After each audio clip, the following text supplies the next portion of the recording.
ஹாப்பினஸ்ட்டுக்கு எனக்கு மீனிங் தெரியலை, எதை நோக்கி பயணம் போகிற ஒன்றும் புரியலை, இரிட்டேஷன் இன்க்ரீஸிங் தாங்க முடியலை, இருந்தாலும் வாழ்ந்தாகணும் வழியில், நாடாக்காகிடவுனாகி டல்லாகி போன, உள்ளார எம்டினஸ் ஃபுல்லாகி போன, சோக்காகி பேக்காகி லாக்காகி போன, ஐயாவுற நானே காத்தாடியாகி நான் காத்தோட போகிறேன், இலையாக விழுந்து நான் ஆத்தோட போகிறேன், இடியோட மழையாகி கூத்தாட போகிறேன்.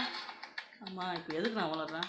இது ஒரு வாழ்க்கை தான், அது உனக்காக தான், இனி எதுக்காகவும் அதை இழக்காதடா.